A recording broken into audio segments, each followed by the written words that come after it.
নামাজের মধ্যে মৃত্যু উপস্থিত হলে করণীয় কি?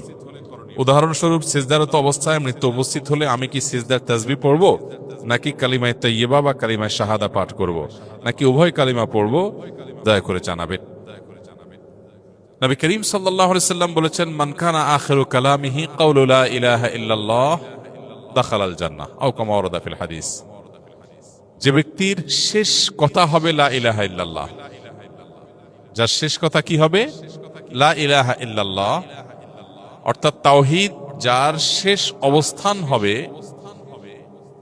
সে ব্যক্তি ওই অবস্থায় মৃত্যুবরণ করলে তার ঠিকানা হবে জান্নাত, সে জান্নাতে প্রবেশ করবে। আল্লাহ আমাদের সেই সৌভাগ্যবান মানুষদের কাতারে শামিল হওয়ার তৌফিক দান করুন।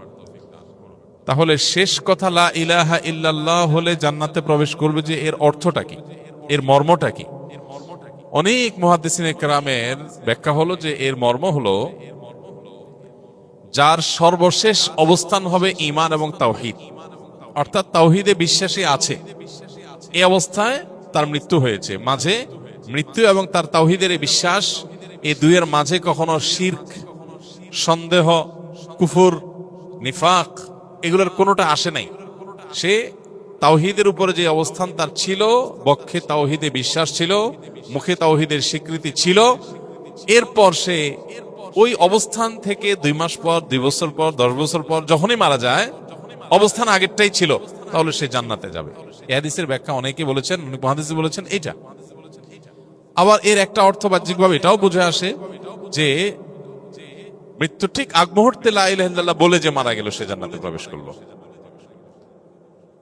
তো যেটাই হোক না কেন, বাহার কায়েফ মানুষ মৃত্যুর আগ মুহূর্তে লা ইলাহা ইল্লাল্লাহ মুখে উচ্চারণ করেই মৃত্যুবরণ করতে হবে জান্নাতে প্রবেশ করবার জন্য, ব্যাপারটা এরকম না, এটা শর্ত না। হ্যাঁ, সন্দেহাতীত ভাবে লা ইলাহা ইল্লাল্লাহ, কালিমাতুশ শাহাদা, কালিমাতুত তাইয়্যিবা সিজদারত অবস্থায়, রুকুরত অবস্থায়, নামাজরত অবস্থায়, তেলাওয়াতরত অবস্থায়, দোয়ারত অবস্থায়, তওয়াফরত অবস্থায়, হজরত অবস্থায়, ইবাদতরত অবস্থায় যদি কারোর মৃত্যু হয়, এটা তার হুসনে খাতেমা বা ভালো মৃত্যুর আলামত, এতে কোনো সন্দেহ নাই। কিন্তু এর মানে এই না যে তাকে ওই লা ইলাহা ইল্লাল্লাহ উচ্চারণ করতে করতেই মারা যেতে হবে, তাহলেই শুধু ভালো মাত্র আলামত বলা যাবে, ব্যাপারটা সেরকম না। একজন সুবহানাল্লাহ এই কথা বলে মারা গেলেন, ভালো মৃত্যু না খারাপ মৃত্যু? ভালো মৃত্যু। আল্লাহর পবিত্রতা জ্ঞাপন করে মারা গেলেন, এটা নেককারের মৃত্যু, এটাকে আমরা ঈমানের মৃত্যু বলতে পারি, আলহামদুলিল্লাহ। অতএব কেউ সিজদায় থাকা অবস্থায় তিনি সুবহান রাব্বিয়াল আ'লা, সুবহুন কুদ্দুস রব্বুল মালাইকাতি ওয়ার রূহ, সিজদার কোন তাসবিহ তিনি পাঠ করে 2 চোখ বন্ধ হয়ে গেল তার, আলহামদুলিল্লাহ, এটা নেককারের মৃত্যু বলা যেতে পারে।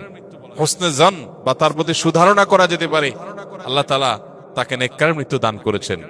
সম্ভবত বাহ্যিক দৃষ্টিকোণ থেকে তার এই মৃত্যুকে নেককারের মৃত্যু বলা যায়।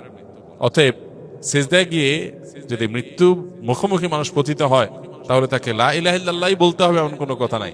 আর যদি সিজদায় লা ইলাহা ইল্লাল্লাহ বলেও, তাতেও অসুবিধা নেই। বাকি শেষ কথা লা ইলাহা ইল্লাল্লাহই হতে হবে হুসনে খাতেমার জন্য, এটা জরুরি না, শর্ত না। লা ইলাহা ইল্লাল্লাহর মর্ম বোঝা যায়। সুবহান রাব্বিয়াল আ'লা যখন কেউ পড়ে, এখানেও কি আছে? লা ইলাহা ইল্লাল্লাহর প্রতি বিশ্বাসের ছাপ আছে। অতএব ওই মৃত্যুটাকেও ভালো মৃত্যু ধরা হবে।